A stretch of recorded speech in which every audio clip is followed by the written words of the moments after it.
The game Hats by designer Gabriele Bubala and publisher Thundergriff Games is a fine example of why I prefer card games to board games.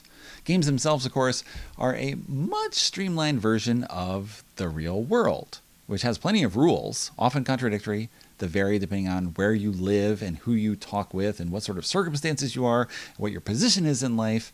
There's all sorts of complications here. There's no winning condition laid out for you, so you have to make your own winning condition. Of course, it's going to conflict with other people's.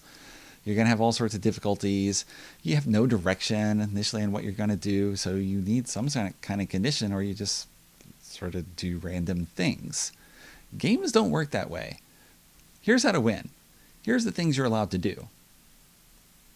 See how well you can do. That's it. It's a very streamlined, simplified world that lets you compete against others in this weird, artificial arena, and you just go at it. And with card games, you're presented with this random starting position every time. It's not everyone starting on the same world. And of course, mini games have different random elements to it, all these different board games. But card games very much present you with this new puzzle every time you look at a hand of cards. And you look at this situation and you have to figure out how to make the best of it. And then you finish, play again, you go again. And so it rewards you for playing something repeatedly because you learn the patterns of this world that you're in. And then you get a new starting condition to try to figure out how to modify that world or make your way through that world against other people who are also competing to do the same thing. So it presents an interesting challenge in this very streamlined form. How does Hats do this specifically? Here are the components of Hats. For the most part, the game consists of a deck of 42 cards. Cards come in 7 colors, or types, or hats, if however you want to refer to them, because all the green have the same hat on them, the red have the same hat, purple have the same hat, and so on. In each type, the cards are numbered from 1 to 6. You lay out 6 cards on the T-table board. You give each player a hand of 9 cards. In a 4-player game, all the cards are dealt out. In a 3-player game, like I'm simulating here, we have a deck of cards that remains. With 2 players, you take out 2 colors of cards entirely. You only put out cards 1 to 5, and you still have a deck of cards and a hand of 9 cards. You are going to be playing 8 rounds, and in each round you're going to play a card in front of you. You can play cards in one of 2 ways. You can take a card from your hand and put it face down in front of you as a black hat. This counts as an 8th color. It's a different type of hat. Each black hat you have is worth 1 point at the end of the game, which is not that good, but maybe you want to do it in some circumstances. Alternatively, you are going to replace a card on the T-table board with a card from your hand. And you can do that one of 2 ways. If the card is the same color, then you can do that. So I can replace this red 6 with a red 2, and I put the 6 in front of me. You can also replace a card if you replace it with a higher number. So on a later turn, I can replace this red 2 with a pink 4. Again, put this card in front of me. On a turn, before making a play, you can choose to discard a card from your hand, putting it in the discard pile on the side, and draw a card from the deck in a 3-player or 2-player game. In a 4-player game, you can trade a card with your partner because you play in teams. You are teamed with the person opposite you, so I would pass them a card, they would pass me a card, and we gain information about what each player is trying to do over the course of the game. So, what else might we do here? We're going to play other cards. Maybe I'll do a 6, get this green 1, and we'll continue until I have only 1 card remaining in my hand. So at that point, all the other cards will be face up. We'll just put these down to pretend. And then I'm going to score points. Each color is worth points equal to where it is on the T-table. There's no blue, there's no brown, so this blue card is worthless. I can just throw it away. There's 2 pink, so only the lower pink counts. This one is just removed. So red cards are worth 6, so this is worth 12 points. These are worth 4 points each. The green is worth 1 each. The pink is worth 2. You can keep track of the score on the napkin with this dry erase marker. You can write down all the points here, or you can just add it up as you go. Here's 20, 22, 24 points. For the card left in your hand, you score negative points for that card. So this is -2, but you score positive points for whatever cards of that color you have in front of you. So I actually get 2 points for my favorite color. This is the one I couldn't bear to give up. So I lose points for what's in my hand because I wasted it. I did not spend that card, but I get points if I have collected that color. So 2 points for that. The cookie comes into play because you're trying to collect many different types of cards. I have 4 types. Well, I had 5 types of cards. And if that's more than anyone else, I have the cookie, which is worth 5 points. If there's a tie for the number of types of cards, you look for the lowest cards. I have 2 ones. If someone else has 3 ones and 5 types, or they just have 6 types, they would take the cookie from me, and they would get the 5 points for that. And that's the scoring.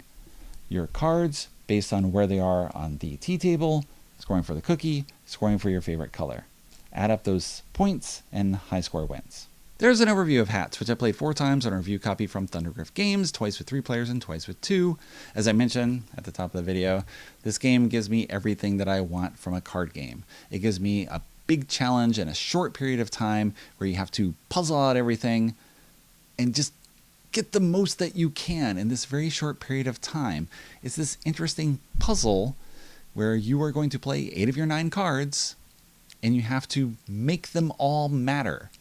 But it's hard to know what is going to matter as you're going to play. You might think initially that your first cards are throwaways because whatever you do can probably be undone on the T-table.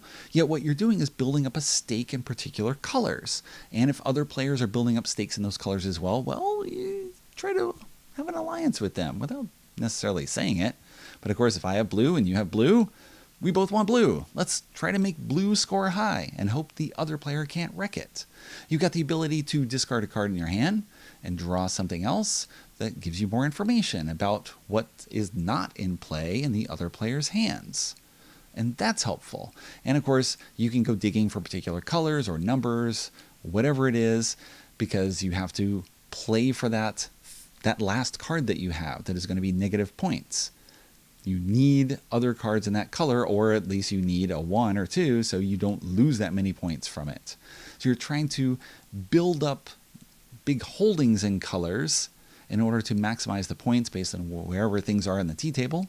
You're trying to build up a big color to make the most points from the favorite card. You can get 10 points off a favorite color if you build up a huge collection of it, and that could be a huge chunk of your actual score. You want the cookie because you don't want other people to get the cookie, so you want a variety of those. But of course, the more you spread yourself out, then the less likely you are to score big in the high numbered value colors or score lots of points from your favorite. You only have 8 rounds. That's it. You got to figure everything out as best you can, playing with the odds, playing with what you think other people are doing. There's just so much going on in this 20-minute time frame, and then you shuffle up and you do it again. And it gives me what I want in a game where it has that puzzly aspect, highly interactive, everyone matters. All the things you're doing matter in this shared environment where we're all messing with it and trying to flip the gears to matter most to us. And if you win, great. And if you don't, you play again. With a 2-player game, of course, it's a little different.